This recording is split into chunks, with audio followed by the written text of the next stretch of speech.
Ich spiele heute Golf. Allerdings nicht hiermit, sondern hiermit. Ich spiele Frisbee-Golf.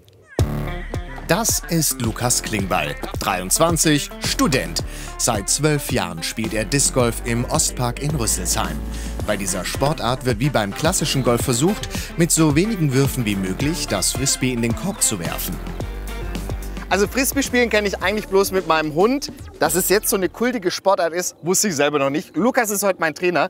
Beim normalen Golfen gibt es ja unterschiedliche Schläger. Wie ist das hier beim Frisbee-Golf? Genau, beim Disc Golf oder Frisbee, genau, also lieber Disc Golf, da gibt es auch unterschiedliche Scheiben. Das sieht man hier ganz gut. Also manche Scheiben sind ein bisschen spitzer, manche sind ein bisschen runder. Und was das am Ende ausmacht, ist, dass die spitzere Scheibe deutlich schneller durch die Luft schneidet und dadurch auch viel weiter fliegt als die rundere. Dann geht's los mit meiner Trainingsstunde.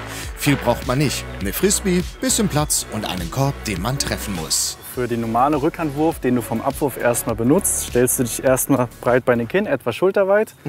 Und dann drehst du deine Hüfte nach hinten und der Arm hängt quasi dran. Und der Arm macht keine runde Bewegung, sondern wie an der Schnur ziehst du den eng an deiner Brust nach vorne. Und die Bewegung wird eingeleitet, indem du deine Hüfte wieder zurückdrehst. Genau. So. Genau. Und das mit möglichst viel Kraft und dann wirfst du direkt schon 60 Meter. Das war schon mal nicht schlecht. Und am Ende vom Korb... Man bewegt sich ja auch so ein bisschen, ne? Das ist schon gesund. Und jetzt richtig zielen.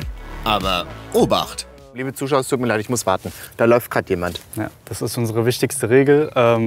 Wir bringen niemals andere Parkbesucher in Gefahr. Deswegen immer, wenn man potenziell jemanden treffen könnte, wird gewartet.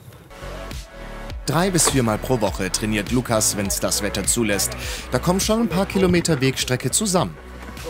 Hier muss ich jetzt wieder spielen, ne? Genau, und guck mal, ich habe sogar noch ein nützliches Utensil dabei. Oh ja. Der Marker ist dafür gedacht, dass der Spieler genau an der Stelle wieder abwirft, an der sein Frisbee gelandet ist. Hast aber bravös gemeistert. Ein Naturtalent. Wer kann das alles spielen? Das ist das Schöne an der Sportart. Disc Golf kannst du spielen ab dem Moment, wo du eigentlich laufen kannst und eine Scheibe in der Hand halten kannst. Ich sage jetzt mal 4 Jahre. Bis ins hohe Alter, bis von mir aus 80, 90, solange du noch laufen kannst. Zum Beispiel mein Opa, der ist jetzt 70 Jahre alt geworden, der spielt auch mit mir Disc Golf und ist topfit. Der Ostpark in Rüsselsheim hat 24 Disc-Golf-Bahnen. Betreut wird die Anlage vom Verein Scheibensucher, der in den Sommermonaten jeden Dienstag ab 17 Uhr trainiert. Wie bist du jetzt eigentlich zu der Sportart gekommen, zum Disc Golf, und was begeistert dich so daran? Ich war mit meinem Vater vor circa 10 Jahren im Schwimmbad und der hat einen alten Schulkameraden getroffen und der hat ihm erzählt, er spielt Disc Golf. Und daraufhin sind wir mit dem mal mitgegangen und so sind wir vom Schwimmbad direkt hier in den Ostpark gekommen und haben die erste Scheibe geworfen. Und ich war natürlich direkt infiziert. Und das Coole daran ist, finde ich, zum einen zu sehen, wie die Scheibe 100 Meter durch die Luft fliegt, manchmal weiter. Und zum anderen, dass man einfach mit coolen Leuten draußen an der frischen Luft ist oder auch mal nach einem stressigen Tag einfach mal alleine in den Park gehen kann und komplett abschalten kann. Golfer haben unzählige Schläger, Disc-Golfer für jede Situation eine Auswahl an Frisbees. Eine Profi-Disc oder Frisbee kostet ca. 15 €.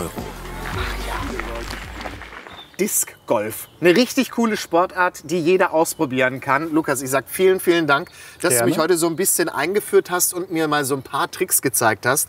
Also ich wünsche dir ganz viel Spaß im Sommer, denn du wirst wahrscheinlich ganz viel draußen sein. Wenn es länger hell ist. Es wird langsam dunkel, deswegen wir düsen jetzt nach Hause und vielen Dank. Ich übe noch ein bisschen.